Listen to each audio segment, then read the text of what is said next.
Well, welcome everyone. Here it is, September 10th, 2024. This is the Winnipeg Researchers and Experiencers group on Meetup and on YouTube as well. We're recording tonight and looking forward to having an interesting conversation with our friend and guest Chris O'Connor. If I can, so just again, let me give you just a little bit of background. I met our guest at IONS conference 2 weeks ago in Phoenix. IONS is a near-death experiencers, international near-death experiencers group.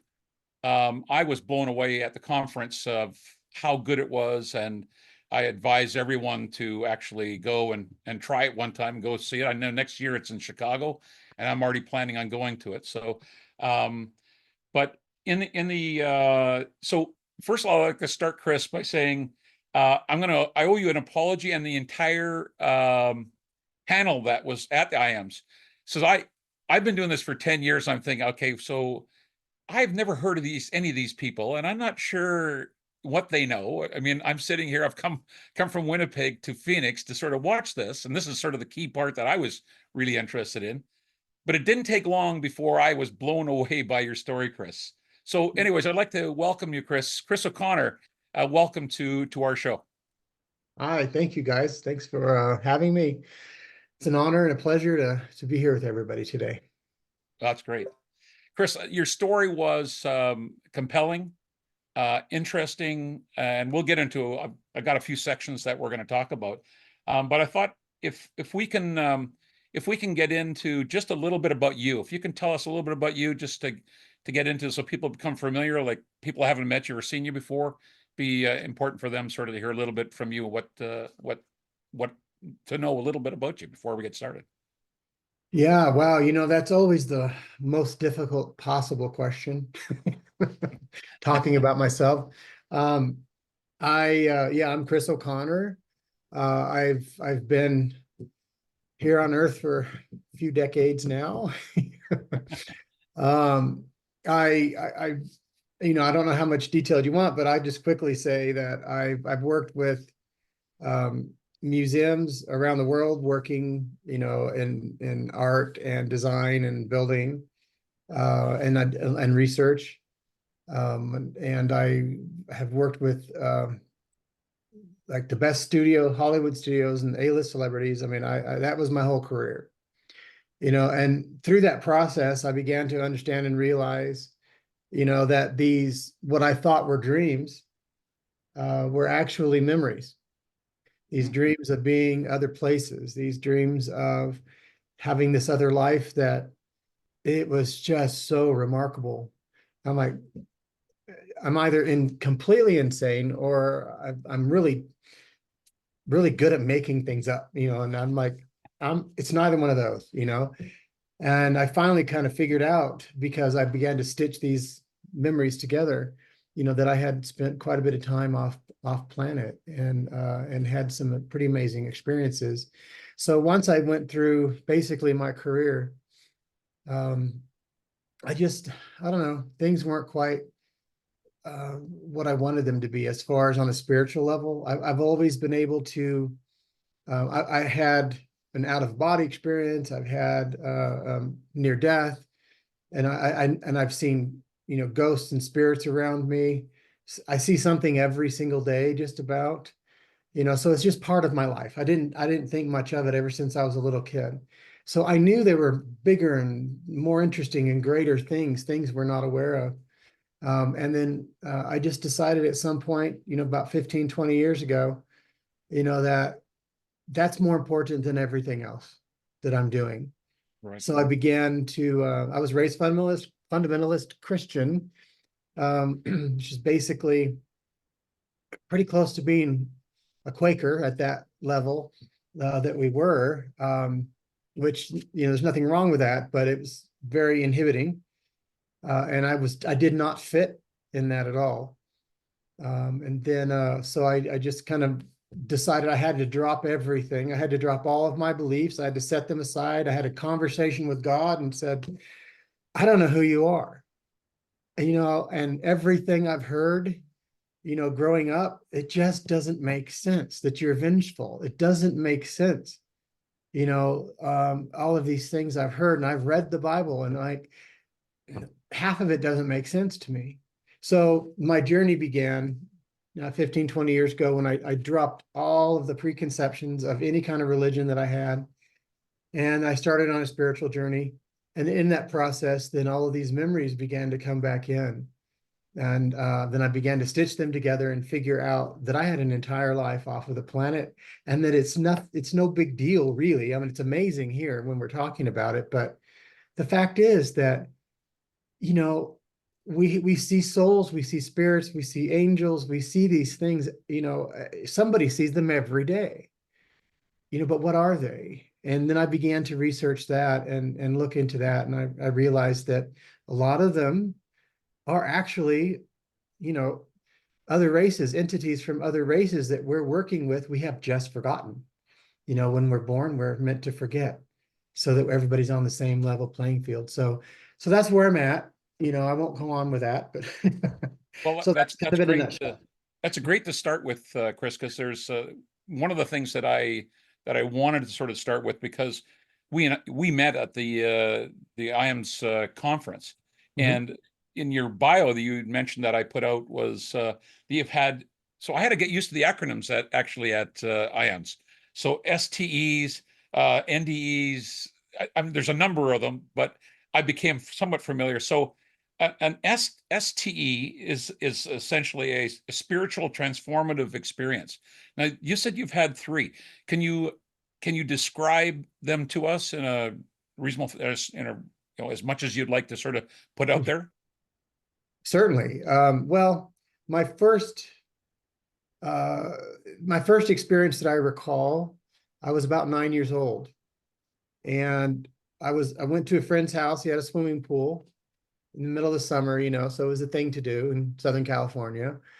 And I just slid down the slide.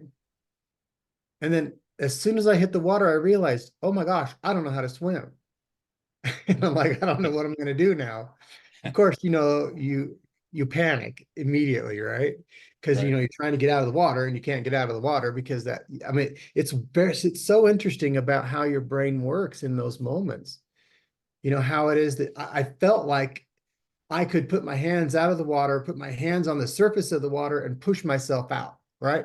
Well, that just isn't how it worked, and then I was trying that, several times.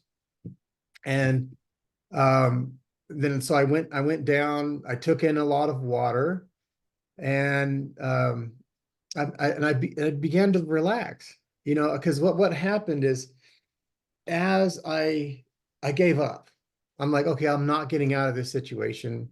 I'm going to die. I guess that's okay because I don't have a choice. So as I sank down, I was taking in water, but I was taking in water, but also air was coming out of my lungs. And in that moment, I was watching as I was sinking down. I was looking up into the through the water, and I was watching these bubbles come out of my nose and mouth and floating to the top. And the sunlight was coming in and hitting those bubbles and making it really sparkly and beautiful as they kind of like shimmered up to the surface. And my last thought was, uh, wow, isn't that beautiful? And I just relaxed and accepted I was going to die. And then I saw this female, I believe, but it was like, you know, just a form outside the water. I'm like, oh, here, somebody's here to save me. But there couldn't have been anybody there hovering over the pool. Yeah. So I saw this thing and it just relaxed me when I saw, I'm like, oh, I'm okay. And then I went down and I just kind of passed out at that point. And then they pulled me out. I don't remember that part, but apparently they pulled me out and got the water out of my lungs, and then I was okay.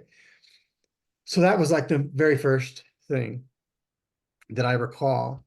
There was another time, there were two or three, to be honest, throughout my life, Yeah. because I believe every one of these experiences what they do and what they did was they changed my perspective on life.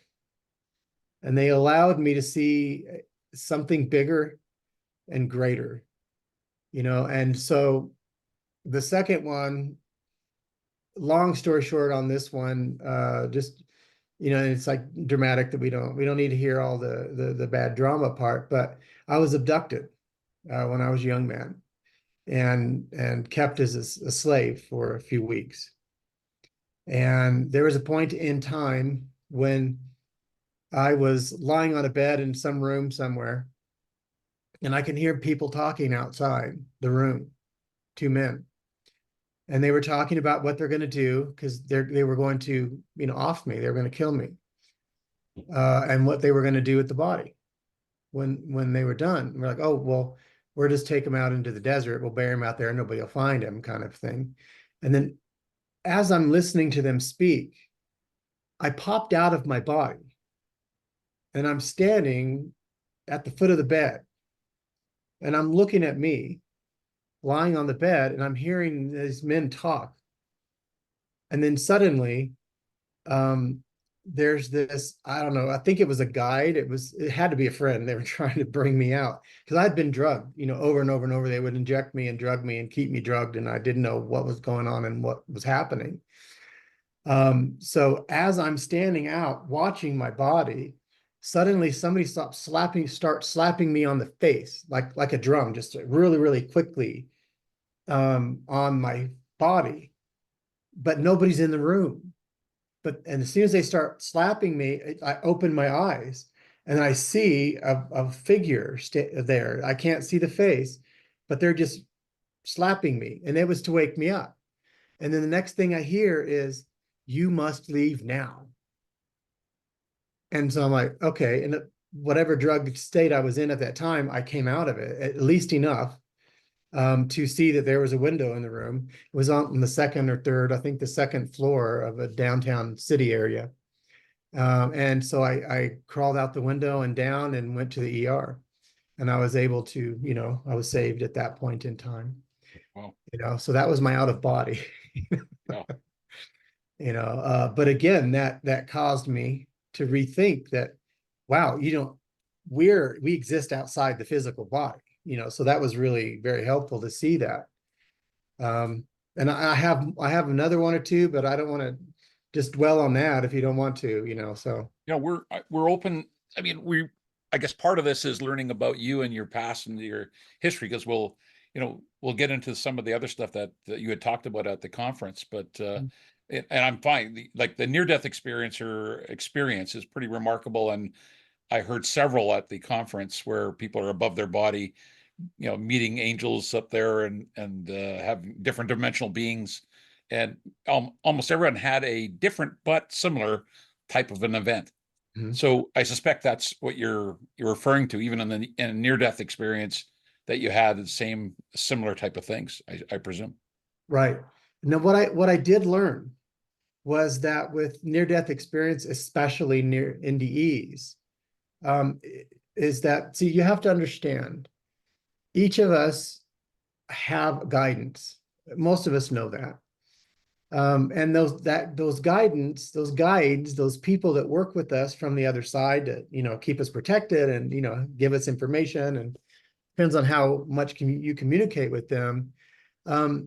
Those guides are very rarely of the same race.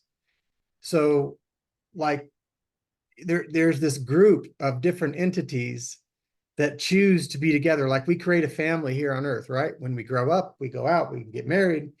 It's the same thing spiritually. When we grow up spiritually and we can leave our race, which is the human race right now, right?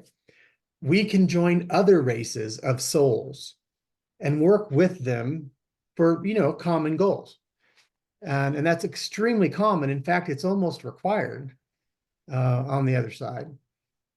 So that's kind of what I think a lot of people need to kind of expand and understand, is that when you have an NDE, that you're shown, because they can't, or they choose not, a benevolent okay, benevolent race, a benevolent group of entities don't want to cause you trauma and harm. That's the last thing they want. They're there to support you and to be Mhm. with you. So if you have an NDE, generally what you're shown is what you already believe or what you can handle. And so people don't really realize that what they see in their NDE, they could be seeing an alien, but they're just they put an image over them to allow you to see what won't traumatize you in the moment. Right. But I think that's beautiful. Yeah. Some refer to it as shape shifting or that type of thing I've heard of before. So if you're when you start talking about at the conference, you admit you got into after your introduction, you started talking about being part of the space fleet and things that you were involved with there. And so let's slowly walk into that world because you, how did that how did you become involved? Was that in a previous life? It was that in a current time by bilocating? Can you sort of enter us into that, how that part of your life started, and maybe we'll just move from there and find out where that takes us. Yeah, that's a big subject. Um, the first thing you have to kind of just, take in, but not necessarily try to figure out, Yeah. is the fact that it is not difficult in any way, shape, or form to jump timelines because they're frequencies. You adjust your frequency and you can jump a timeline. The Earth humans, the military especially, and especially the United States and some of the European countries, have that technology. They absolutely have that technology. But it's easy, and so they trade that technology with other races that have come in. Um, but to make a very long, very long story short, is that what happened with me? I remember, and I communicate like daily with my soul family. I remember being a guide, to others, Mhm. and then I remember being incarnated. I remember the moment I chose to incarnate. I remember choosing my parents.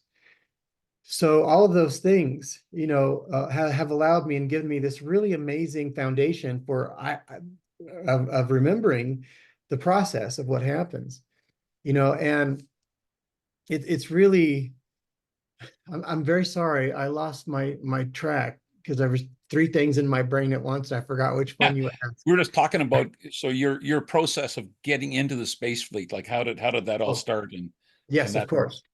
Yeah, so I have a soul family. Most of them are not human, and that's fine. But we work together. And so prior to me being born in 1968, prior to that, we met with the United States military as the group, our representatives of the group. It's a large group. So we met with them because we had certain goals that we, as a group, wanted to do to assist humanity to evolve into the full fourth density experience. So we met with these representatives of the United States military, both the United States Navy and the United States Air Force. We met with them and we made up a plan. And part of that plan was when I was born after 2 years, so in 1970, they were going to come and take me away. And then they're going to age advance me. Then they're going to unlock my memories because they had all the technology to do all of this. It's extremely simple when you know how to do it. And so the plan was that I would be taken at 2 in 1970, age advanced, and then join the United States military for 20 years and serve them for 20 years, which I did. And then I was going to be transferred to the United Nations. But it's a different United Nations than the one here on Earth. They're connected, but they're different. The one on the one This I is an work with, off-world group, Chris. yes, it's an off-world group. And because we went to a space station when I finished my first 20 years with the United States, military, I was then transferred to a space station just outside of Saturn. People know a moon called Mimas. That is the first moon outside the rings, outside the rings you can see anyway. It's the very first moon, and that's actually a space station. It looks like a rocky moon, but it's a space station. So I spent quite a few number of years there working with the United Nations and the US military, because they were my guides basically, and they were my handlers while I was there working with other races. Okay. So Interesting. yeah. Yeah. So that's how you entered into it. So All right. what roles were you playing? Like what were your responsibilities with the space fleet? And tell us a little bit about the space fleet. Like I've heard even politicians start to talk about this, like trying to re-enter it in, or enter it into our consciousness of today. What can you tell me about the space fleet? Does it? Well, honestly, I don't have a lot of memories of this fleet itself. Yes. I have some memories of being transported on large ships. There's one ship that the United States, well, it's actually multiple countries, but let's just call it the United States because it's the major holder, and Canada, actually, the two. It's a ship that's about the size of Manhattan Island. It's Wow. absolutely massive. And that one I was transported on. The reason I don't remember a lot of that is because the reason I was doing what I was doing and was working with the military and the United Nations was to communicate with other races, because I had the ability to empathically and telepathically communicate with other races. So that was my main thing. That's the thing that they had me for. And because of that, when you're traveling from place to place out in space, other ships that are not, they're malevolent, they can fly near you. And most of these other races are incredibly telepathic. They don't need to speak, and they often don't. They just speak to us because we're kind of like, when you talk to a kindergartner, you're trying to get them to understand something. That's kind of how they Yeah. they treat us. They don't mean it badly, but it is kind of insulting. Sure.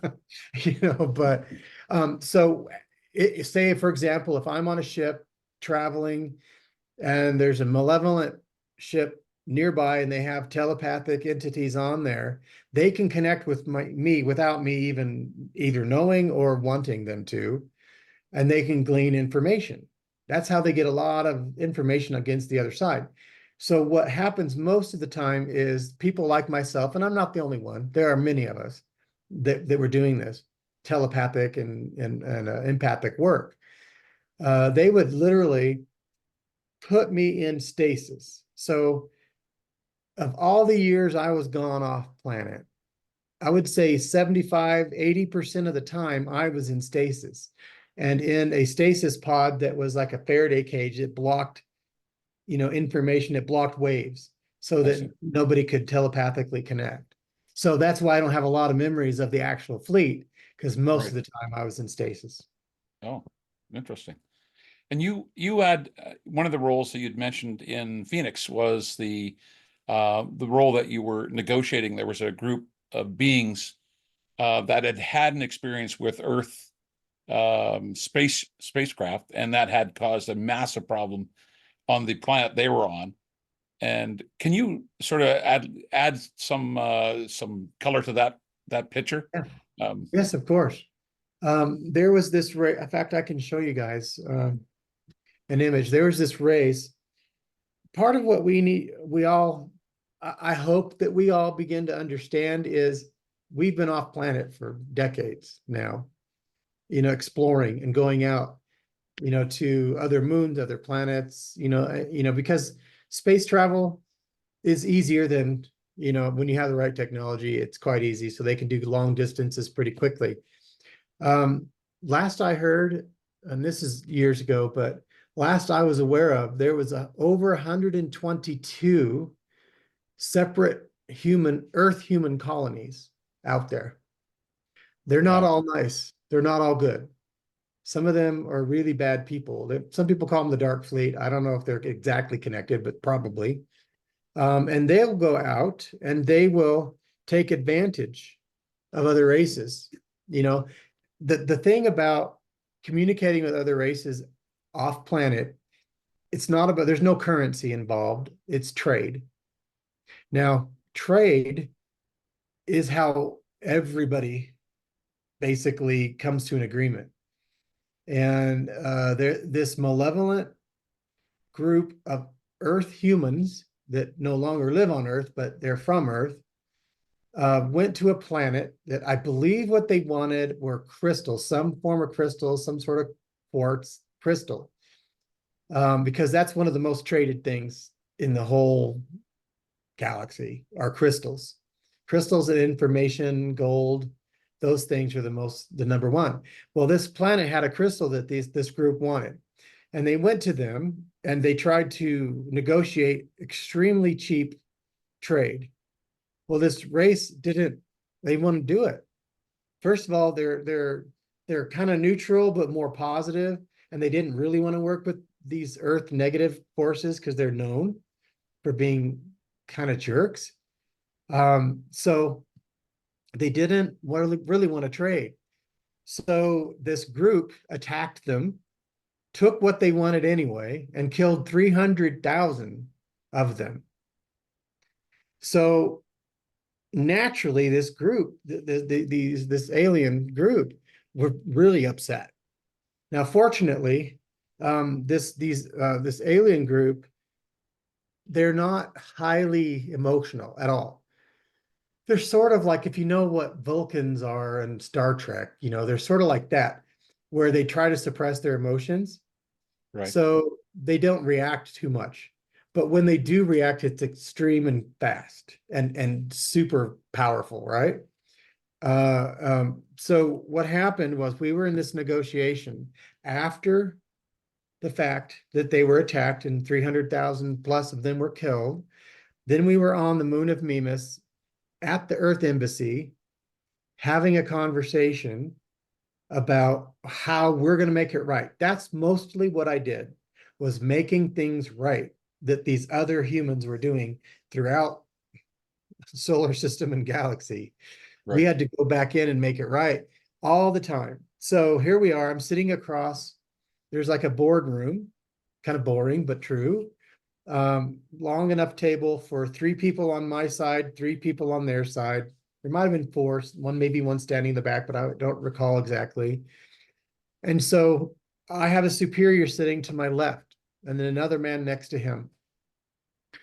And telepathically, and this is why I'm here, right, in these meetings, this other alien across the table from me is telling me he's not understanding. He's not getting it. He's not grasping the gravity of what happened to our people. So I'm saying, I don't know what to tell you. I mean, I'll try to talk to him. So I told him that. And he just kind of didn't pay attention. So then he kept on. And he really wasn't being very compassionate. He, exactly. So this alien sitting directly across from me runs his hand across his chest like this, kind of over his heart area, right here. He runs his hand across his chest, and this beam of green light, which I had never seen before, this beam of green light comes out of his heart area, his chest, and hits me here in the shoulder. And it knocks me back off my chair. And it found out later he meant to kill all 3 of us. But unfortunately, he only killed me, knocked me back. And then the good thing about the Earth Embassy and the space station and all that is that there are copies. I don't like to use the word clone because people have too negative a connotation of that. But there's copies of certain personnel, and in case there's an emergency like this. So I was literally killed, and then they quickly took me to like the med area, and they got my copy. Then they transferred my consciousness and my memory into the copy of me. So it's an exact grown copy. The only way they can really do transference of memory, especially of consciousness, is if it's an exact copy, because we each have an individual, like a fingerprint, we each have an individual frequency that, they already know what your frequency is because you're in the service, right? And so they transferred my consciousness and my memories. I was in the hospital for a couple of days. It felt like I had the flu because, the memories and thoughts have to integrate with the nervous system. So it's like you feel sick for a couple of days. But then after that, I was fine. And the good thing about this story is that this race, they were going to come to Earth and exact revenge. But as soon as he shot me with that beam, he knew he'd lost his temper, he lost his emotion, and they don't like to do that. So he felt immediately really bad for what he had done. And so the two good things about that is he didn't kill the other two, and they didn't come to Earth. They were able to come to an agreement right after that. So, but this is the guy, this is the guy that shot and killed me. No, he didn't want you to show his face, but I remember you'd shown this picture at in Phoenix. So Yeah, there he are a didn't he number of asked me being. not to. Sorry, go ahead. Sorry, No, he asked me not to show his face, not about identification. He was worried about people being afraid of him yeah, because they have this face that kind of is like kind of flat and weird, and it's like they're scowling down at you, and so he was like, I don't want people to think I'm scary. right. So like, I won't draw your face. It's fine. There are a number of beings that you have dealt with, right? There's some imagery that in Phoenix that you were providing. You have those on your phone as well that you could actually show some of those Yeah, there's a types of few of beings. them. And maybe if you can just Um, sort of add something to, you know, what relationship they were to you while you were spending your time there. yeah, this guy, it's hard to see him. You can try to get it. There we go. There you go. You got it. This guy, his name, he's one of the very few people that I actually remember their name. His name is Jigadim. He's an Arcturian Andromedan hybrid. They're amazing. These people, this group is just, they're so full of love, and they're there to help no matter what, right? They're like, I don't know, they're like the medics of of the galaxy. Right. He's quite wonderful, and they have these eyes. These eyes, they're very small eyes, but when you're close and you look into them, and this is really funny because they would be like so tolerant. She's like, oh, okay, look into my eyes, that's fine. I would just be like transfixed, right? Well, their eyes were like gases, like so it'd be like a dark eye, but there would be these colors, these gases, like moving within them, and they changed colors. So if they have an emotion or a thought, their eyes would change instantly. Kind of like an aura, how our auras change, moment to Yeah. moment. Their actual eyes did. So they were really amazing, amazing people. But so that was them. Then there's there's these guys. They I remember that one. Yeah. yeah, they're kind of odd looking, and I know that my perspective is kind of weird, but that was my last memory of looking at him at an angle. I didn't get this one very good. I still got to work on that one. This group, I don't remember their names, but they're very much like, they have that sort of cobra, sort of like a hood, cobra hood shape, but Yeah. then they have like an elephant seal nose. And it's really kind of weird because that nose, it's like elephant skin, the whole thing, their whole head and all.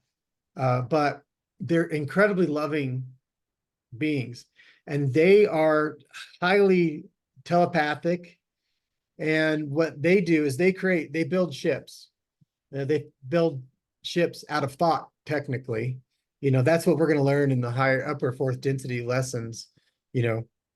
Couple thousand years, humans are going to be able to build their house just by thinking about it.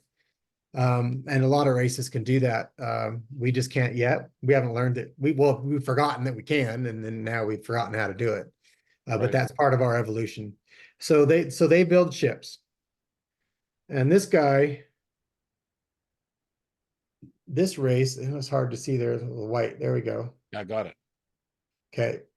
They look sort of like a macaque monkey. But they're, they're about my height, a little taller. And so here's one closer of his face. They're incredibly loving also. And this group, they come from a planet that has never been interfered with, like Earth has been utterly interfered with. So they didn't have any kind of interference like we had the Anunnaki, we had other races that came in and kind of screwed things up. But they didn't. So they got to evolve into an intelligent race, and they were allowed to evolve or able to evolve and then leave the planet, and they can build ships and whatever. But the thing about them is, as you can see, we'll go back to this one, that they love human clothes. Yeah. He's well dressed. He's well dressed. He's got this, pinstripe zoot suit. And if you Yeah. can see, he's got a pair of glasses on. Right. Okay. He liked the look. There's no lenses in those glasses. He just said, "Oh, I like how they look." I'm like, all right, there's these. And the one thing people don't really know about about races, especially the higher density races, which are pretty much everybody really, is the higher the density you go. If you're a positive race, your sense of humor only increases, because you understand that if you can bring joy and laughter into a moment, that you're bringing in source, you're bringing in God, you're bringing in healing. And so they all have like this wicked sense of humor. I would be sitting in meetings, like on a boardroom table or whatever, and I would have other races, they would be telling me jokes telepathically, trying to get me to crack in front of my superiors. I did a couple of times, I'm sure. So the higher you go frequency and vibrationally and evolutionarily, when it comes to other races, the better their sense of humor. They're just funny people. Yeah. Well, I'd love the chance to meet with them, but they say sometimes be careful what you wish for. So, Yeah. so you're talking, the one of the interesting things that you had said, and you'd said many, the idea of frequencies, and like obviously we're neutrons, electrons, protons, which is energy and vibration essentially. So that's mass. Yep. So we're you've also been involved with technology, right? This is the one of the interesting things. And even I used to go to the UFO Congress in Phoenix, used to be held every February. And we had one speaker that got on there and started talking about it. They really don't like people talking about technologies, is what she had told them. And she came through and started talking about transportation and transportation, like just like the Star Trek kind of stuff. And they had gone through a whole bunch of other technologies. So the idea, one of the things that sort of caught me a little off guard was you'd mentioned that you're working at your company, DEEMs, DEMS, I believe, is working on med beds. Yes. And that is that's sort of a focus on frequencies, is it not? That's sort of like anyways, why don't you just fill us in a bit on what you're doing and what you're trying to achieve with your technology? Yeah, thank you. We were just fine tuning it again today, but we have developed this bed that it uses high magnetic fields. It's not quite like a CAT scan or an MRI, not that type of field, but this one it uses DEEMs, the DEEMs device. And the DEEMs that I build creates a piezoelectric and magnetic field. And that magnetic and piezoelectric field interact with the nervous system, da da da da da. And that allows for healing and brings in a lot of extra energy for the body to heal itself. So I put in a number of these DEEMs on these wheels that spin. They spin at a high RPM, and you're lying on a bed, and then there's these two spinning magnetic wheels with these DEEMs on it, creating a magnetic vortex. So you're lying within a vortex. And we also create a piezoelectric energy field as well. And in the center of that, say the center of your body, these two vortices coming in the center of your body, we use scalar and subsonic frequencies. And we bring in and we hold that field because what it does is these two vortices, when they come together, creates a 0 point type of energy, which is direct healing energy. It's like direct manifestation. It's like the thought of God kind of thing. It's like you don't get any more pure or more powerful. So we create this field, and these transducers create a field and it holds in that 0 point. So now that 0 point, as you're lying there, is like around your belly, right? It's inside your body. And many people say, "Oh my gosh, I can feel it spinning in my body." I'm like, "Yeah, well, that's the magnetic field." So then we do that, and then additionally, we have these photon beam generator lamps. So there's 4 lamps, and they're creating they're Vogel crystals, and then part of the crystal in the back is spinning at a high RPM. We're shooting in light, and then it shoots out the end and creates a beam. And so the photons, as the Vogel crystal spins, it throws off photons, or I mean electrons. And as it throws off electrons, the light that we shine into it, because protons and electrons, or photons rather, and electrons love each other, so they are attracted. And so then they're shot out the end of this beam, and then we shoot it right into the body. So you're taking in direct crystalline energy through this process. So now you have photonic, magnetic, piezoelectric, subsonic, and scalar energy all at once. And you're laying in this bubble of all this energy being created. And I don't know, we're kind of seeing miracles. I mean, mostly emotional, psychological miracles. It's just been, oh gosh, I get So, emotional. It's amazing. yeah, I've heard about med beds and talked about it with other people, sort of hoping these things would come along. So where are you at in your advancement in this technology? What's the next stage for you? How far along are you in your proving out and running through it? This is a curing machine essentially, is what you're talking about, both mental and physical. Yes, what I have found, because what I did with the U.S. military the first 20 years I was with them was healing technologies. And so what we learned, what they knew, what I learned, was you had to first deal with the traumas in your life, because we're holding in trauma and emotion, and that affects our electrical field, that affects our energy body. And when you're blocking energy because of trauma you're holding on to from a past event, then that blocked energy creates like you're blocking a freeway, right? Nobody can get through. You can't get Yeah. electrical signals through the nervous system. And then what begins to happen is cells begin to either denigrate or they just become like a cancerous cell. They just they transfer and they muse, and so that basically what we really need to do is dealing with the trauma. And so my bed is first dealing with trauma on an emotional level. We balance out the electrical field, the chakra system, which I never used to believe in any of this until it started working. And I'm like, oh my gosh, this works. And so we balance the person, then we put them on the bed, and now they're pulling in as much energy as they possibly can because they're aligned. And then this field that we create with the bed allows them, through their own thought process, to heal themselves. So the bed doesn't heal anybody. They heal themselves, but the bed allows it to happen and gives them Oh, everything they need. that that really brings it together. That's an interesting thought. Yeah. I've ever always thought the body could heal itself anyway. So this sort of helps you advance that process. Yeah, that's all it is. There are beds, I do remember seeing that they can force stitch, like they can stitch a new arm and create a new arm.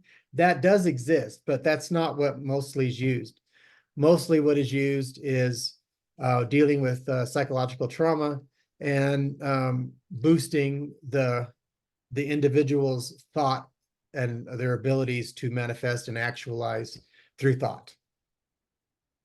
So when you start talking about your current days and you were part of the military, are you still part of the military at this point? I guess No, you aren't. Okay. And no. so this is just a private group that's working on trying to advance the med beds concept. Yes, when I negotiated my last term with the U.S. military, Right. I requested a couple of things, a retirement and some other stuff. But the main thing was that I wanted to be able to release this technology to humanity. And they're like, that's fine. You're not going to remember it anyway. And I'm like, oh, I will. Uh-huh. I will. And I did. So yeah, so that's what I've been doing. Just developing different things that I think would be helpful to humanity. Yeah, the power of thought and all these bringing this all together, remembering your past and these other previous lives that you had of yourself, which is something that we've seen before on the show. The idea of bringing this forward is something obviously humanity's in desperate need of it. Like we've had 4 years of craziness on this earth, and trying to rationalize what has happened here in the last 4 years. What's your take on that? What we've really experienced in the last 4 years? It seems that a lot of things just don't make sense. Where are we at in this process? Well, I don't speak politically. Um, the craziness has been longer than 4 years as I can see it. But we are in a process. I do know for a fact, because a lot of the work that I did was timeline work, and we were able to see the outcome of certain things. And one of the things that I saw was that Earth, in less than 100 years, there are no negative entities incarnating on Earth any longer. And so we don't have the contention that we have now. Right now, it's the end, it's the crescendo of a war of good and bad, Mhm. and this war of these negative entities that are here trying to take and enslave humanity. But they're losing, and they will not win. They Right. can't win. I mean, true, they wiped us out 6 other times, but that's it. We have an entirely different scenario now. Now that we have an entire force of benevolent races that are here standing out, in the wings, assisting us in ways we're not even aware of. So it's not just on world, it's off world help as well. It's not that's sort of here to help ad advance us to a much more positive type of timeline. I guess I would suspect, call it that for now. I don't know. Yeah, that's correct. The thing about that we should remember about malevolent and benevolent forces is a malevolent force will land on Earth. They'll come here, claim all sorts of things. They may seem very nice about it, but really they're not. They're not our friends. But that's a very small number of the majority. Like just a few percent. But you know how it is. It's like the person with the biggest, meanest voice is the one that's heard. Not the 100 other people that are silently working. And so that's how it is. There are many, many, many, many more benevolent races that are there cleaning up a mess that we didn't even know existed. How long has that been going on, Chris? That sort of the benevolent side coming in to help humanity. I don't know for sure. I know it's been a couple thousand years, but in a more direct way, it's only been since the 80s or well, I think I would say they had to step in the 40s when they were developing nuclear weapons. Um, and so they stepped in at that point just because they didn't have a choice.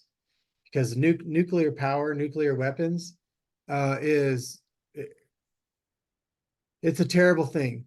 It's an absolutely the worst thing we could possibly do. Because what happens with that, and I won't get on a long diatribe, but what happens when you set off a nuclear weapon is the power yielded in a nuclear weapon disintegrates the very soul itself of a human being. Okay. We Well, can't survive it. We mhm. won't survive it. Not our body, not our soul. And that leaves a, I call God source. That leaves a space in source that will never return. Because that's our goal, right? We all want to go back to God. We all want to go back to source. That's our journey, the journey of all of these races. But when you have a nuclear weapon and you set that off, that soul's gone for eternity. It will never come back. So when a race begins to develop nuclear weapons, these other benevolent forces come in and they're like, they try to balance out as much as they can to like convince you don't use it. Now, yeah, have we used it? Yes, we have. We all know about Nagasaki and Hiroshima. Hiroshima. Well, let me tell you something about that. All the benevolent races came in because they're outside of time. They can take as long as they want, and they're outside of time. So it's like instantaneous to us here on Earth. But the moment those bombs exploded, what they did was they came in and they collected every single soul and they took them with them and they saved them and sent them back to their native race or whoever it is that's appropriate to send them back to. This is prior to detonation you're talking about. I mean, yes, like it had to first detonate. There's a lot of rules they got to follow of non-interference, but when there's something so extreme, then they can step in. And so the second the bomb went off, then they had the permission, to come in and they collected every single soul, and not a single soul was lost of all of those that were killed. Wow. It also makes you think about even the testing of nuclear weapons and how devastating that is. And I can imagine, I've heard in the past the idea that this sends a reverberation through the universe. So obviously, exploding nuclear weapons is not something that any force, any people want to see happen. I suspect that kind of technology has been used against other planets potentially in war-like issues, and which I'm sure has been going on for quite some time. But considering time is linear, not doesn't even exist, correct? That we look at our clock and say it's time to get up, but Yeah. reality, everything exists at the same time is what my beliefs are. So anyways, Yeah, everything is happening, has not yet happened, and will happen all at the same time, which is kind of hard to grasp. yeah, Because it all comes down to you as an individual and your consciousness. Because you've created everything that exists, and everything else that exists has created you.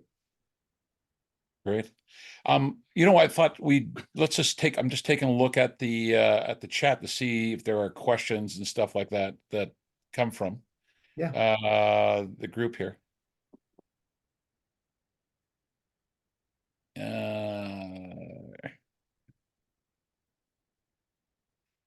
Chris, what do your parents think of your abilities that you have and have been involved with? What are their thoughts? What are family uh, situations with you? Well, there are some family members that know everything. And they've honestly witnessed miracles. And I'm like, it's not a miracle. It's just, it's technology, but, and so they can't deny it. And they wouldn't, but then there are others that, you asked about my parents, we really haven't spoken in over 20 years, and that was their choice. So, Yeah, understood.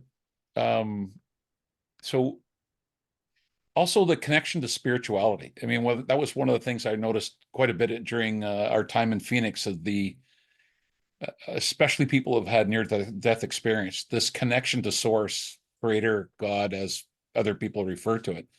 Um, this is such a incredible thing. I noticed, I'm not sure if you noticed at the conference, that even just walking down the hallway, how people look you in the eye and say hi, which feels almost odd. It's such a warm and inviting type of environment that is there. And then even that during the sessions, there was such connectivity amongst all the people in the room when they would go to something they were looking forward to, just like when I met you and the other people on the discussion table. So this connection to source, your connection to source, and all these gifts and things that you've been given and are moving forward with. Is this something, tell us a little about that, because is this something that obviously is part of you, but has that grown, has that just grown into who you are by your belief systems? And tell us a little bit about you and your connection to source. Well, like I said, some years ago, I set all that down. Right. I told God, I said, listen, you can strike me down if you need to. I don't think you're going to, but I give you permission, like that he needs Yeah. that, right? Um, just strike me down if you need to. That's fine, but I got to put you down because I can't believe in you now anymore. I can't. There's too much confusion through Right. religion, and so then I began my journey, and I picked a lot of that back up. I have picked a lot of it back up, but I understand it now. I understand source as, not being some dude on a throne somewhere, which is kind of misogynistic and, telling everybody what to do and throwing judgment and like, no, no, no, no. Because I couldn't understand, why would any being that is kind want little children or anybody to experience some of the horrific things they experience? Kidnappings, like I had experiences with that, and then just other people that would just be really like, beating a child, for example, or treating them in a really horrific way. And I knew this one person, this one young person that was kidnapped and buried for a while. And I'm like, can you imagine the horror a child would be going through in those moments? Right. Why would a God sitting up there watching all this happen allow that? It didn't make sense. So that's part of what I set down. What I began to understand later was that's just not how it's worked. That's not how it's happening. How it's happening is God, source, gave all things free will. Now, that's not always easy to accept. It sounds like really good on the surface. You start getting down deep, you're like, oh, this is not easy. And so, and I combined that with the fact that because I was taught there's no such thing as reincarnation.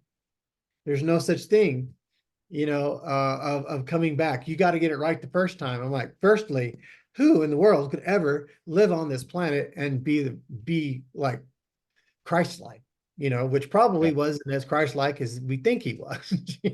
I'm sure he had more challenges than what we think, Right. and so none of that made sense. So, but when I began to understand that we choose our lifetimes, and then those memories that I had came in, I remember choosing my mom and dad. I remember looking at them on a monitor when my mom was a little 5-year-old girl with, I think it was a yellow dress with little white dots, pigtails, in Compton, California. And this is like, what, in the 40s, late 40s, early 50s. And my grandmother's walking behind her, and I can hear what my grandmother's thinking about watching my mother. And she's thinking, what a beautiful child. And I'm watching these little scenarios through my life. And so those are the decisions how I chose my mom and dad. Turns out I chose my parents because they don't have any love to give. And it's not their fault. That's just who they are. There's nothing available. And I had to find love within myself. And that's been my journey. So now that I understand that. So my connection with source is to understand that source is me. I'm source. Right. You are source. We are all an equal and just as important part, whether you're the good guy or the bad guy, because we've all been both throughout our lifetimes. Sure. And so we are creating every single moment that we are experiencing. So if we're creating every single moment, well, that's God-like power and that's source-like power. So then we must be source. Yeah. And so I began to understand that I'm going to treat everybody like they're God. When I see somebody, no matter who they are, if they're homeless, if they're kind of a jerk, if they're super sweet and super kind, a little child, little baby, every single one of them, even dogs and cats and horses and whatever, birds flying over. Those are all expressions of source. And when I began to understand that, I'm like, there's nothing outside of that. And so that's when I began to just respect everything as much as I possibly can. Now that does become challenging, clearly, Huh. because I'm living here on Earth. Right. But yeah, I'm a big believer in oneness. I mean, obviously, we're all here for whatever it is that we're here to do and to have this experience. And oneness to me is also, a big thing. But I'm a that's been a long time belief in mine as my life has changed and gone through. I've grown and found new ways to understand this experience that we're having. Um, One of the other questions, which is one that I know a lot of people are probably wondering, especially if they're on YouTube, wondering, trying to find out more. How can they learn more about the medbed concept? Like there are probably a lot of people needing healing and correction. How would you? What do you have to offer in sort of somebody wanting to know more about, let's say, your group's technology? well, right at the moment, what we're doing is we're beta testing, meaning we're bringing in people of all walks of life, different types of folks with different conditions, and we're just seeing how everybody responds to it. And hopefully in the next few months, because it's fully operational, it's working, it's a great thing. But I'm not prepared to go fully public on it yet, Mm, just because I need to just gather as much data on it as I can. Because as in that process, that causes me to tune. I have an engineer named Lawrence, and he's been invaluable. And so we just, we work with somebody, we have somebody on the table, and we're like, they're expressing what happened, and we're like, we can change that, we can make that better, so so we're still in that phase right now. okay. But I mean, I've always welcome questions. I always welcome people contacting. If I'm in Colorado, if there's people in the general area of Denver, North Denver area, and you want to maybe try it, if we can work in a time and schedule, if you want to be part of the test group, whatever, that's fine. The best way to contact me on that is through email. Now that email is DEEMs, D as in dog, EEM as in Mary, S as in Sam, DEEMs device, DEVICE at gmail.com. And just send us an email. Even if you have any other kind of questions, totally open to that. I help people all the time, all around the world. Just sometimes people just need to tell me about what's the experience they're having, and I've been through enough now, that I can usually give them a little better idea of what's happening. So yeah, Right. email, that'd be great. Or Great. go to deemscompany.com also, that there's a contact information down there. So yeah, deemscompany.com or deemsdevice@gmail.com. I suspect you get lots of people willing to try it to see how they can improve themselves. Obviously, a lot of people are facing some very challenging things in the last couple of years, so it'll be interesting to advance your technology. And obviously, you need to have patience to actually work with that. So to Yeah. advance, refine. I, but it's an exciting time for technology. And what you had mentioned in Phoenix really hit home for me. I see people here asking those kind of questions. How do we get to know more? So if they Yeah. send you an email, they could say, you know, I'd like to offer myself to go to try something. Here's the issues I have. You can communicate with them and see if that's an option or a possibility from your side. Yeah, of course. You know, it's all You about may get discussion. inundated, Chris. So, but I often do. yeah, But yeah, you know, things, the next few weeks are pretty full. Some more conferences. I'm doing a biomedical conference in Las Vegas and a couple other places. So, you know, we're getting out there. We're going to actually have a booth at that one in Las Vegas, which I don't usually do. So if anybody's in that area, you know, they can contact us and see when that's happening. They can come to that and see us in person, you know. one of the other questions I have here is, what consequences do our actions have for other off-world races?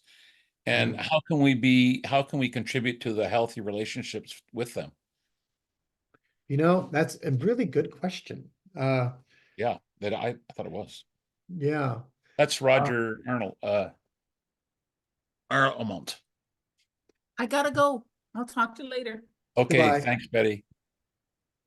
The very best thing we can do, and this sounds like you're doing nothing, but you're not, you're doing a tremendous amount, is to um, it's something I call CAL, K-A-L. It's raising your vibration. It's raising your vibration to a point that you're not a drain on the earth, but you're supplying the earth with positive frequencies and vibrations. And these benevolent races, they see that. They know, they can tell each of us have a frequency they can tune into, you know, and they can see where our frequency level is, you know, and because every single person on the planet has an effect on the earth itself. Now the earth is evolving into full fourth density entity. And there's a lot of these, you know, billions of lower frequency, creatures on it, which are humans, Right, and we're holding back the earth, you know. So what we don't want to happen is the earth finally just say, I can't take you guys anymore, you're holding me back, and just shakes us off, or there's a solar flare or major earthquakes or tidal waves or whatever, just to get us off the earth so it can continue the evolutionary process. This is what the benevolents do not want. They're here helping us for that not to happen. And what happens is, as people die off, negative souls that are here incarnating, can't reincarnate here on Earth now. right, Now, a few of them can if they're super powerful, but even that's going to stop in a few years. So most of what individuals are being born now are star children, other races incarnating to help the planet evolve, because right. that's what we do. That's what the benevolents do. Or they're Earth individuals that are positive, that are supporting the Earth. And so you're within that frequency and vibration. Now, there are people that are negative, there are people that are positive, but the majority of humans are neutral. The Bible says that God prefers you to be cold or hot, not lukewarm. That's what they mean. Because, you know, the lukewarm will spit you out of my mouth, kind of thing. You know, meaning God doesn't like neutral people, not liking them, but you should choose a polarity, you know. And so negative polarity, when they die now, go somewhere else. They go to another planet, they go somewhere else. Positive polarity people being born on Earth, reborn, dying, reborn, will stay on Earth. If you're in that middle and you're not doing the work, you're not trying to become an evolved soul, then you'll go into storage for a little while. And then when everybody who's neutral on Earth dies and their souls are all in storage, then they're going to be taken to another planet that's full third density so they can continue their experience there. Wow. So positive intentions, keeping your thoughts controlled and a Mhm. positive nature, high vibrational type of thoughts. Right. Yeah. Good. Yeah. And then just try to raise your I vibration every day. may I ask a question?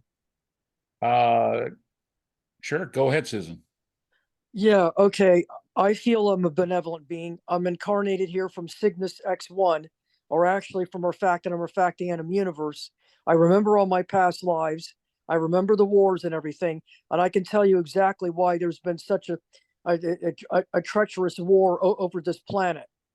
You know, I can tell you all the statistics about the strategic navigational point in space and about the Orion Stargate portal systems and the wars that have been going on and everything like that. And the Pleiadians, a lot of them are very negative and they pass themselves off as angels. Don't trust them. Some of them are positive, but not all of them. Right. And the other thing I wanted to say is when people die that are evil, I've noticed this because when I like when people around me die, I will communicate with them on the other side briefly. And 2 or 3 people that were parasites, when they died, I think their soul was annihilated because I never saw them again. Susan, And also, did you have a question for Chris? yeah, have you heard of the Arcturian ships? You know, like, and the fact that when people die, it's called a reincarnation trap, where the negative ET scourge, like the tall whites and the Anunnaki, they trap you in a vicious reincarnation cycle where you can't leave. I have definitely heard of that. Don't go into the light. Right. That's a lie. That's a lie. It's a lie. There, let me tell you something about the negative forces, malevolent forces. They're extremely smart. They know humans, they know what to say and how to say it in a way that creates fear. So anything, no matter who's saying it, even if it's me, I don't care, whoever, if they're saying it and it creates fear in a society or there's a message of fear, you're listening to a negative source. That information came from a negative source, so people were afraid to die, they would be distracted, and then they could be captured. But otherwise, they can't be. Then you're saying I should go into the light. Like if I die here or get killed here, that I should go into the light, period, right? Yes, ma'am. Well, because I can remember also being killed on the ship because my soulmate who's up there, I'm down here and he's up there. He let me witness the whole thing through his eyes because when we're absolute soulmates, we can see through each other's eyes. And my soul was anchored in the back of his crown center, and he was letting me watch my body. The whole left side was taken out like Jaws, like the movie Jaws when they take a bite out of your side.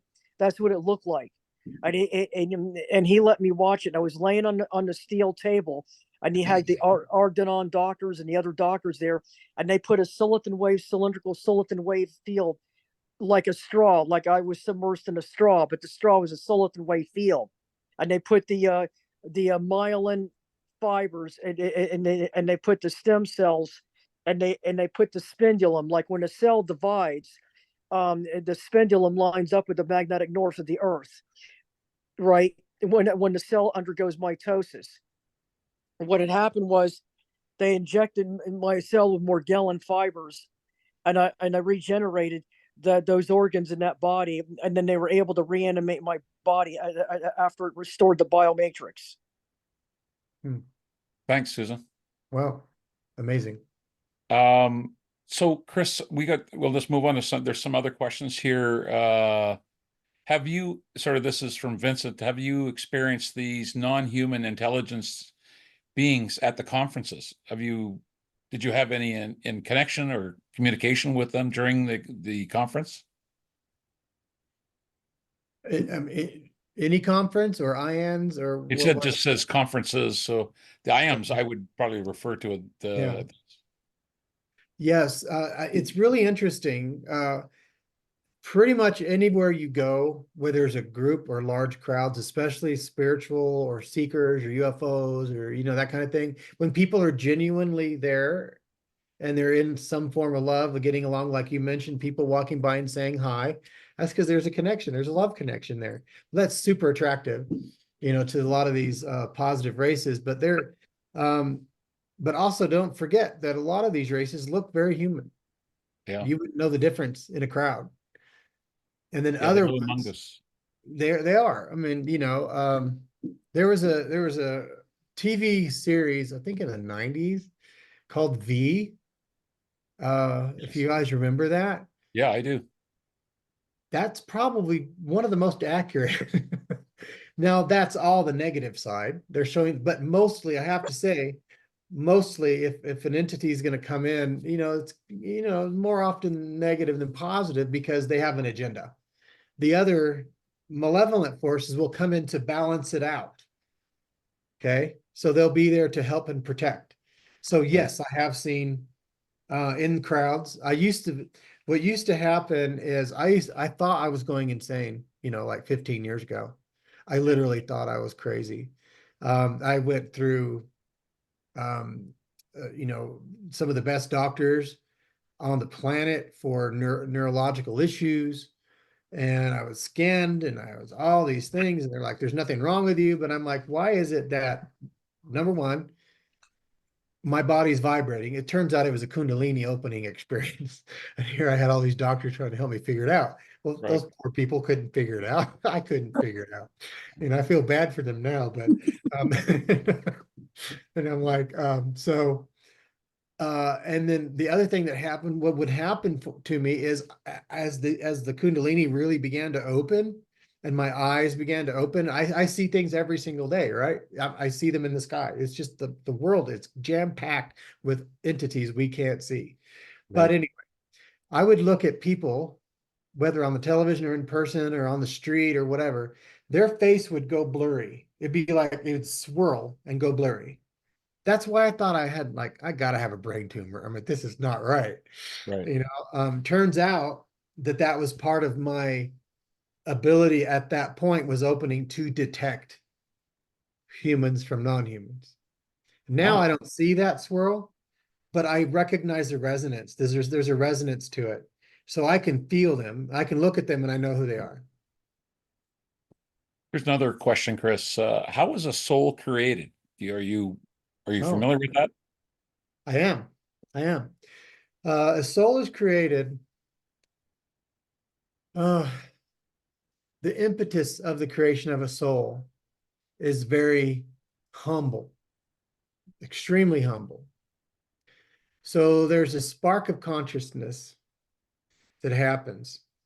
And that spark of consciousness is within material. So could be, copper, silicone, whatever the material, surrounding material is of this consciousness coming to life. And then what happens is that becomes a single cellular entity, mitochondria, some sort of cell, whatever, right? A single cellular entity that continues this experience, and the experience that this entity is having is not thought and by any form. It is just simply light or dark, depending on what they are. Food, reproduction. That's the only thing in there. And it continues on with that life until it ends, which is often, days, minutes, whatever, very, very short, right? And it has many, many, many, many of those experiences until it begins to think on little bit, like a little bit of thought. And that little bit of thought is it wanting to become something more. So then you go from that, in that experience, you go from a single cell to a multicellular, but very simple life form. And then once you begin the thought of wanting to be something more or recognizing there's something more, then you go to a complex life form. But it's a simpler life form like animals, cats, birds, worms, whatever.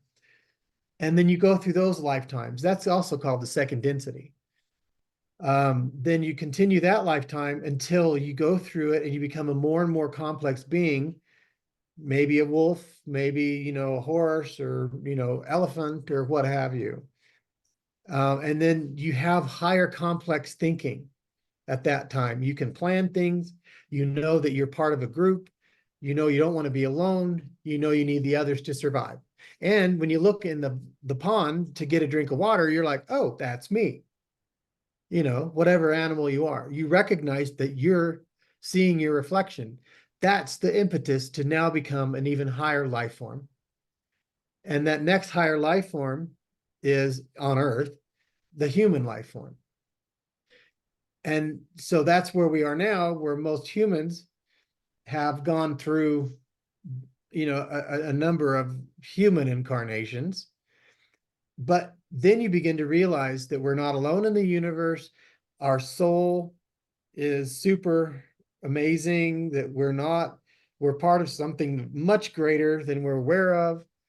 And there's got to be a lot more than there is that we see here. And then that's where we're at now. And that's why we're evolving from the third density, because the third density is the intelligent human life form, to a fourth density, which is the intelligent human life form with a high spiritual consciousness. And that moves into technology. You know, then we can leave the planet. So that's the development of the soul. But also, each one of those steps is a chakra, internal body chakra. So when you just barely begin to form into the thought of even before a single cell, that's the first density, the root chakra. The second density, when you're an animal, that's the second density, or the sacral. Then an intelligent human life is the third density, which is the solar plexus.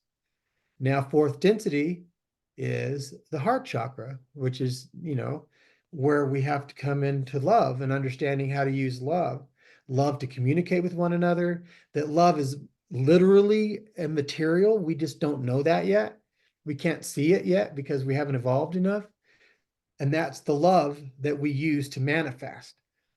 And then once we get to that point, that's the heart chakra, then the throat chakra. You know, we communicate between us as a race and us as an individual. We communicate our truth, which is what I'm trying to do now. And then we move on off the planet and we continue our different lifetimes. So the soul evolution, the soul begins as a very simple life form. Thank you. We have a person asking a question. I've had 4 NDEs and have seen several spirit guides in the past 3 years. The trouble I'm having is deciphering what the it's covered up. The word isn't, I can't get this. Anyways, as one I've seen lately are scary and negative in nature, and I don't know if they are angels of death or just foreshadowing my future, as negative stuff usually follows after seeing 2 of these beings. Now, any feedback to that? Yeah, that's a reality you've chosen to accept. And I understand that. I've seen some pretty scary things. I've woken up with these faces look like the most horrific demonic thing you could possibly think of. They'll wake me up with their face in my face. You know, they're only doing it because you're accepting it. What you have to do, the second it comes up, you say, you know, well, what I say, they don't come up for me anymore, you know, knock wood, right? But when they would come up with me, they would, you know, come into the room, they would, you know, try to terrify me. Well, you're creating a vibration of fear.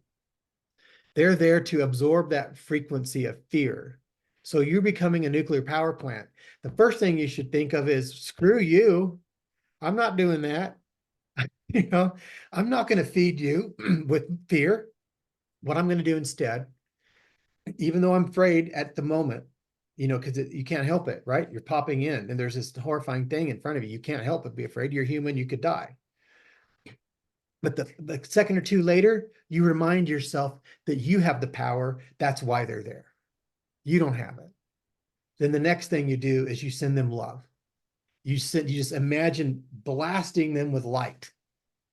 They will not be anywhere near you. They're going to try this a few more times after that. They're going to give up because they're like, wow, they know the truth. So it's up to Excellent. you. That's good advice. Yeah. You mentioned you were taken at 2 years old. So were you kidnapped as a child who was never found, or were you replaced with a clone while you were gone? That's a good question.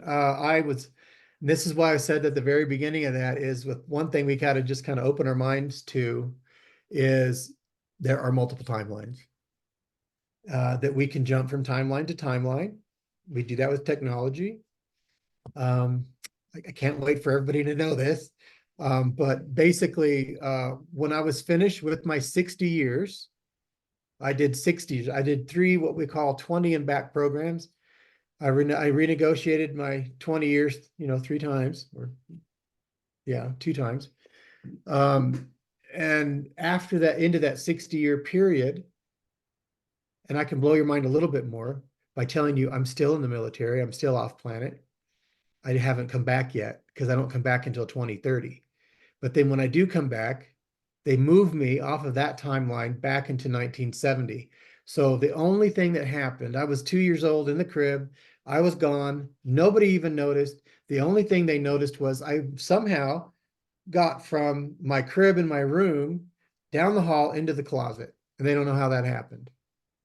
That's where they returned me because somebody walked into the room and they had to try to keep the timing. So. Got it. Okay. A bunch of people's comments, but not not questions. So I sort of just thought I'd just running through them right here. Usually Betty, my co-host tonight, she actually has a horse running in a race tonight at the racetrack in town. So she's Got to be there. one of the leading horse owners. So she had to go. So I'm on my own here. Hopefully we edit that out. Anyways, okay. I think that's all the questions that I see. Is there anyone else that has any other questions they'd like to ask?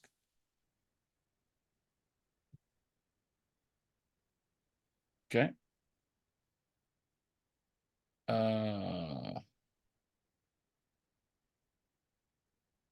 Oh, Paul? Yeah, just waiting to see if something pops up here on the screen. Was there a negative energy at the IONS conference? That's a question just popped up. Was there a negative energy at the IONS conference during the panel that you were in? I have my own opinion, but what's yours? I think it's prudent not to answer that question. Yeah. Because there was some psychic attack issues going on.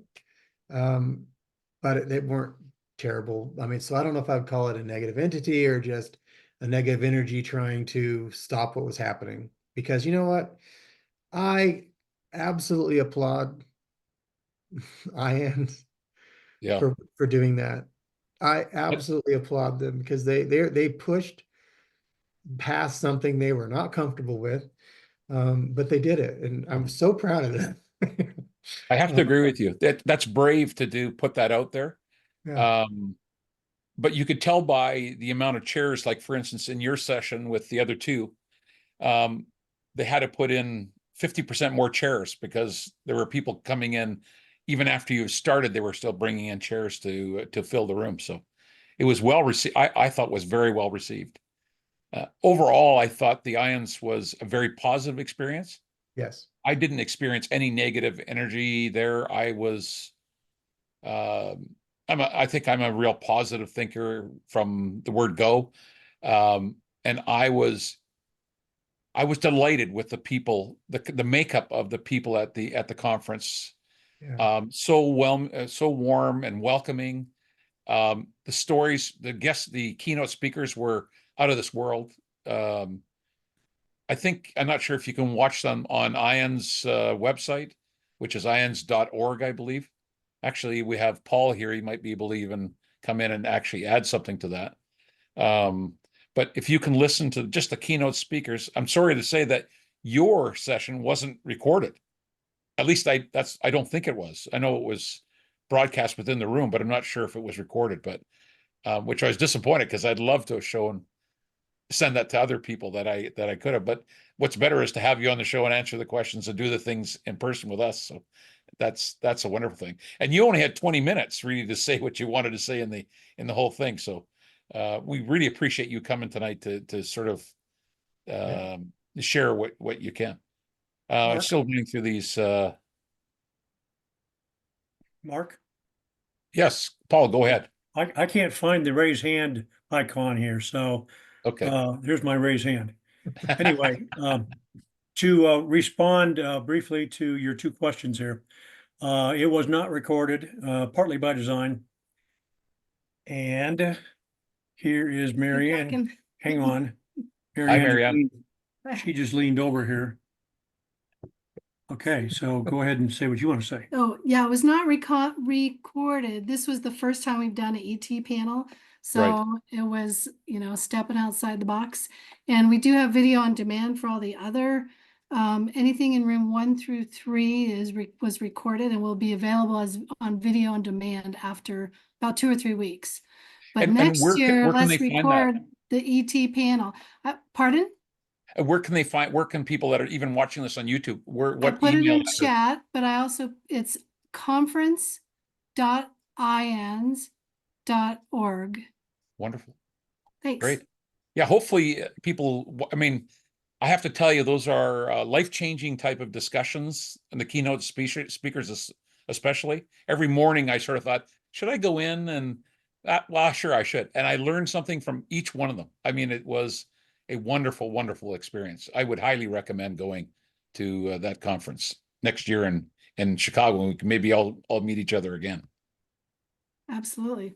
And I think there was quite a step to come forward and allow IANS to actually put that. And I understand why it wouldn't be recorded. I mean, it's not something in today's world, the acceptance of what we're talking about in these type of things is not, the masses certainly aren't even aware of it. And we talk about it every month on this channel, from people that are, I would classify as kindergarten to university professors. And there are all sorts of different genres that we've touched. And we touch base not just on UFO and craft, we touch on consciousness, we touch on a lot of different things. As we've advanced, we've grown our whole group and our whole community that we have here. But IANS is one of the steps I think that people need to experience. This connection to spirituality, the connection of oneness. It's a wonderful thing. You people did a lot of work in that thing, and it sure came through glowingly as far as I'm concerned.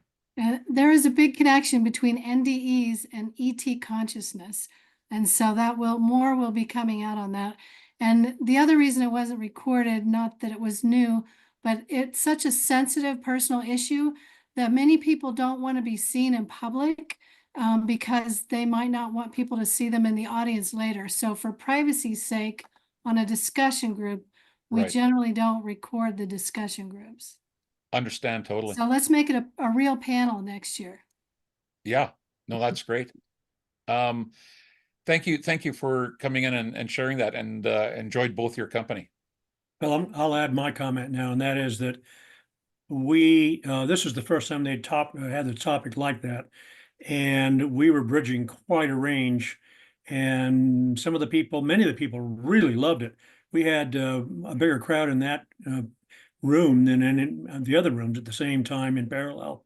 Didn't expect that. So I want to thank everybody that came. I'll add that we were trying to focus on the consciousness and what extraterrestrial life means to us as an alternative way for communicating or becoming aware of something in an ineffable way, kind of like an NDE. Not focusing on UFOs or phenomenon or even, space stations on Mimas. Marianne and I are members of MUFON and very aware of and experienced with things that Chris has talked about. This group is not quite ready there yet, and so it's going to be a learning curve. And nobody walked away neutral. They all had opinions about what went on, and it was a lot of fun. And Chris was a star at that. At least he got to speak in the way he wanted to.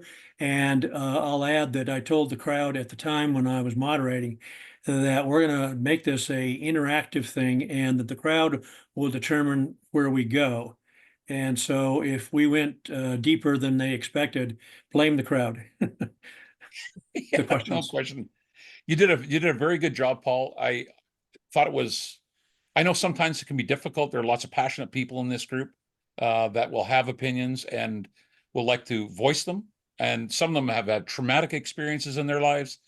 And that's why we started this group, is to share and do that sort of thing.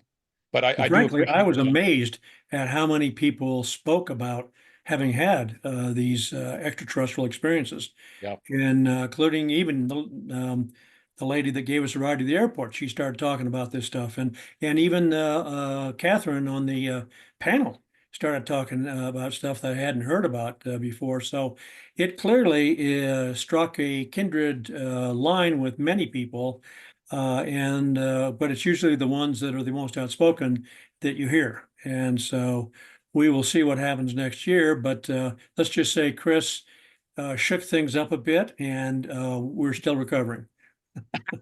Yeah, that's not the first time. Kind of me. No, it was, but even the idea when I went there, Paul, and I posed the issue of the survey that's done with 5,000 experiencers, ET experiencers, people who have been abducted, that sort of thing. And about 40% of them have had a near-death experience, a related near-death experience, not related to the ET experience, but they had a previous separate near-death experience. So I thought that's an interesting stat that needs to be explored. Anyways, Well, and the lady that gave us the ride to the airport, I didn't use her name because I see her on this right now. If she wants to identify herself, she can.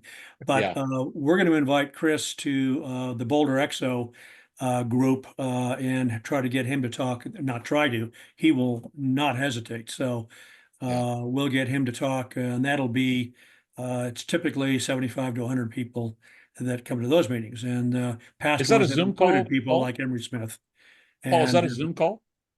it was for 10 years. We did that in person on the University of Colorado campus. Post COVID, things changed, and then they started wanting money, and then they no longer had parking, and so right now it is a Zoom. Okay.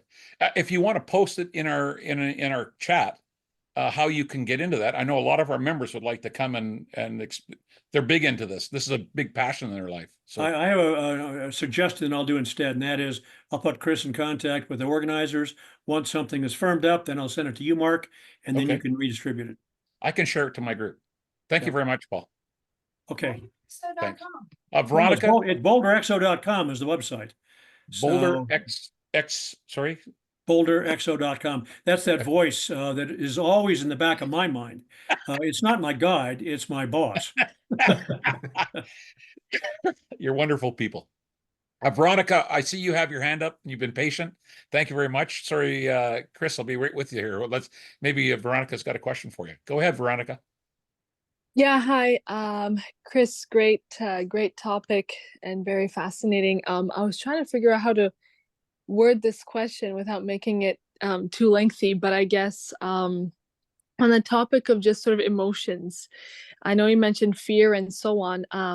I've been an experiencer pretty much all, if not most of my life. To me, I had a visitation when I was little, and anyway, I lost my sight soon after. I happened to have a brain tumor, so that was kind of interesting when you mentioned that as an example. But I used to have even more negative experiences. They are slowly getting better over time, but what is interesting is about if I have a negative experience, when I wake up, like my first inclination is to get to feel angry, and it feels more refreshing because before I used to feel very afraid. But what I found interesting is that if I sort of lend into those emotions, usually my experiences come in a dream state, but they weren't always just dreams. But if I feel these strong emotions and I kind of feel them and hold on to them even in a dream state, if I'm able to, then it's like I can get more information, and the energies that come in, I can kind of dissect and know what thoughts I'm getting from them. I don't know, something about maybe my past traumas or something that is trying to come through. So is that common? Have you seen that before, or what kind of energies or frequencies maybe I don't say am I working on, but anyway, just kind of is very general. I didn't know how to really phrase the question, but anyway, that's kind of been my experience and my thoughts on that. Yeah, I think I understand what you're saying. Well, I think what you're experiencing sounds like what is called a psychic attack. And every single one of us at some point in our life have had multiple psychic attacks. It's that negative voice in your head, right? These thoughts that come in that is, you'd like, why am I thinking that? That's not my thought. I would never think that. But those are psychic attacks. Now, those attacks are meant to bring you down, bring your frequency and vibration down. Because if you're too high of a frequency or vibration, you know, they don't take that energy in. So they got to bring you down. They got to separate you from yourself and from the others around you. So in those moments that you've experienced these attacks, what you need to do is just acknowledge it. Firstly, say, oh, wait, this isn't my thought. I reject a thought, but then do what the opposite of what everybody else tends to say. What you need to do is say, thank you for the offer. I do not choose to take this. You know, I don't want your service. I don't want this connection or this thought, whatever. And then send them light, love in the form of love. Just send them light and they'll go away. And so I didn't know that for the vast majority of my life. Since I was a little tiny kid laying in my bedroom, there would be like spirits all around. Some were really, really nasty. And I would be hollering out to my parents at night, and they're like, you're just imagining it. I'm like, okay, you know, but I could see them, they were there. And they would try to say things and do things. And it was, so these were just like constant psychic attacks. Until you recognize them as that, and then reject the offer and send them love, then they'll stop. Thank you, Chris. Yeah. A couple more questions that popped out in the chat here, Chris. Do you have anything to say about negative or O negative blood people? You know, I very honestly have not looked into that much. I kind of know the broad sweeping information with that. Right. But I honestly don't fully buy into it, you know, but I can't really offer a strong opinion because I haven't done enough research into it. But I don't feel like it's, you know, I know people kind of want to kind of make it a negative thing, but I don't know. Okay. Are you aware of potential of higher incidence of families of someone who experienced an NDE, STE, that those family members have psychic attacks? You mean like, Chris, this stems from our group has had incredibly positive and incredibly negative experiences. We're sort of a part of a self-healing helping group here as we started, and it's, you know, morphed into all kinds of things, but that's an interesting. What are your thoughts on that? well, okay, it's a big subject, but I'll narrow it down. There's such a thing as inherited attachments, inherited negative forms, you know, negative, you know, entities.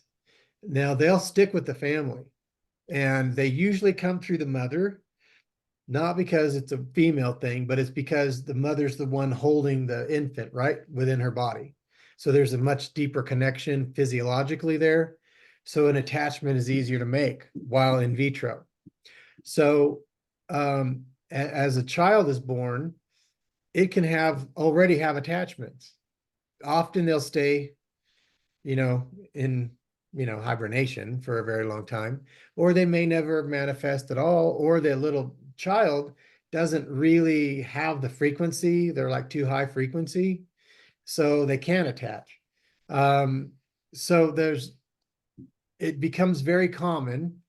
Like I do a lot of detachment work with people, and I almost always see a hereditary attachment that goes through these folks.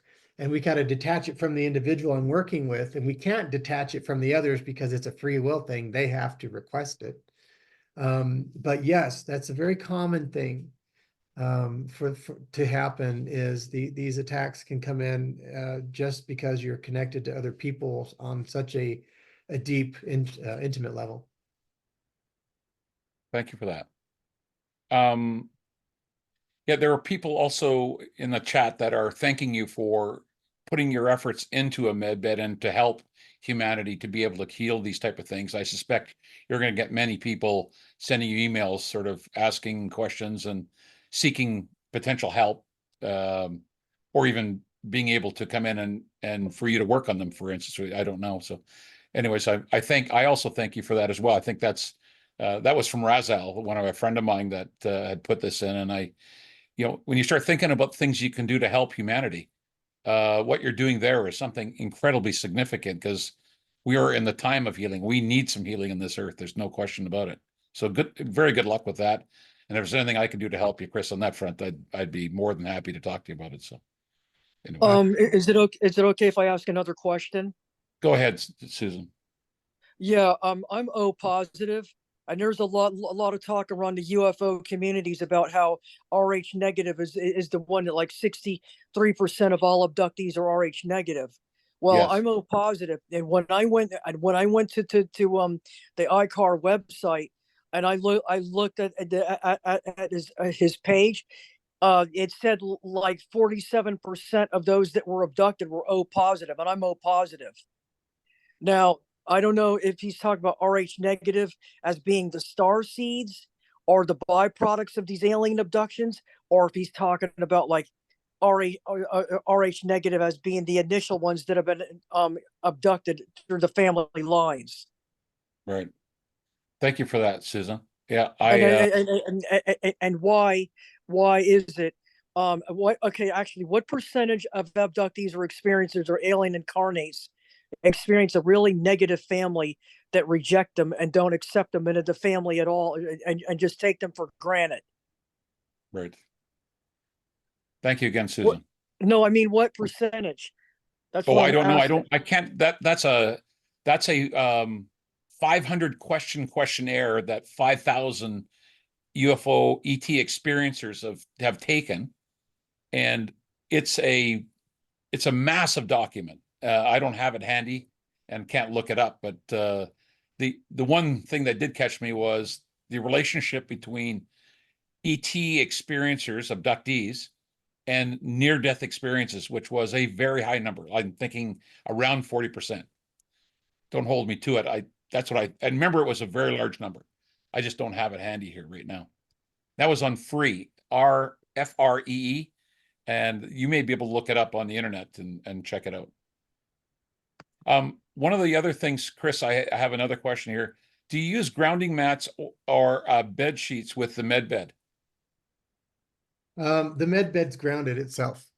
It is, okay. Yeah. Okay. Chris, I'd like to say thank you for coming on here and being our guest tonight. We've had sorry for trying to read through some of the questions as we're going through this. I do appreciate your time. You've opened my eyes to different types of things, which is what this show now really delves into. And we really appreciate you coming here and sharing, putting yourself out there, and answering our questions, and also being just a part of our group. And if you have something more to share in the future, or if you want to talk about med beds coming on here, we're probably more than welcome to have you come back, because I know a majority of people in our life need healing at one point or another, and to have a technology that we can do that with is when we start changing humanity. So Yes. I do appreciate you and the time. And maybe if you have any parting words that you could leave us with, some advice to the people that are in this group that you would like to relay to us as you depart. Yeah, thank you for that. Firstly, I genuinely am grateful to have been here and to have this connection with everyone. I thank you so much for allowing me, to be here. And it's my honor. It's my honor to be of service, in this way. And the more I do it, the more honored I feel and the more grateful I feel for that. But basically, I guess the one thing I can say is, if you want to be of the greatest help of humanity, is to begin to release judgment and find a way simply to express love, even in the worst situations. If that's all you do between now and the rest of your life, you're doing a tremendous work for humanity, you know, and I'm just trying to do that and kind of express that love, and I genuinely feel it, you know, I really do, and I hope everybody can get to that point. So thank you. Thank you, Chris.